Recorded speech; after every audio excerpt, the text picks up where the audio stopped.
I got a problem with something. It's called vegetable stock. They're not an attractive color and they lack a depth of flavor. So what did I decide to do to come up with a broth that actually tastes good? It has onions, celery, carrots, some herbs, but the 3 ingredients that make this stock real special and give it a depth of flavor are dried shiitake mushrooms, white miso, and kombu, which is just a special term for dried seaweed. Now I'm gonna show you how to make it.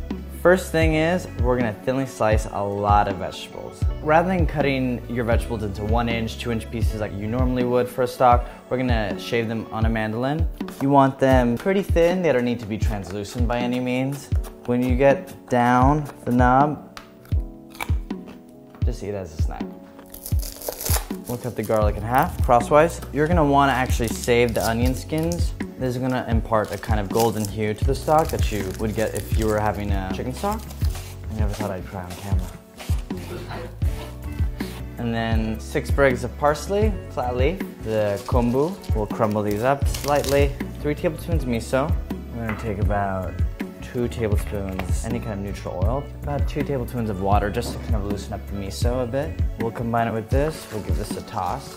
You're gonna try to have basically all the vegetables coated in the miso mixture as best you can. So this is gonna go in at 300 degrees for about an hour. You're gonna see the vegetables kind of shrink down and get all shrivelly, get some color to them. That's when you know they'll be ready. Oh wow. So they've shrunk up a lot. You'll see the onions are super soft. Everything's really soft, or has dried up a bit. You see the color on the garlic.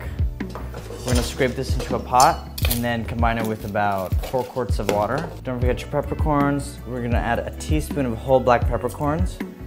So we're gonna place this on the stovetop.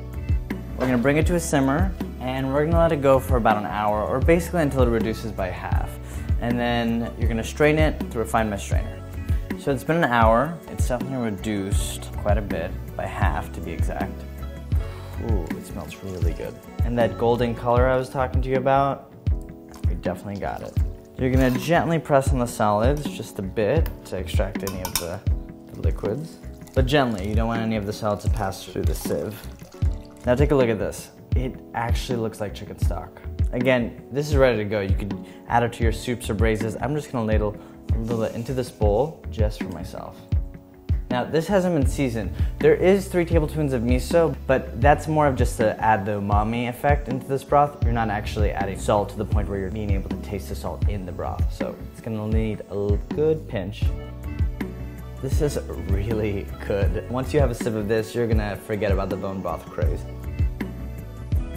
It's sweet as it has a little bit of that lip smacking effect from the mushrooms and the kombu. Just with a few ingredients and a little bit of patience, you're gonna be making something that'll transform any other dish, whether it's a braise or a soup, and it's a great alternative to the bone broth.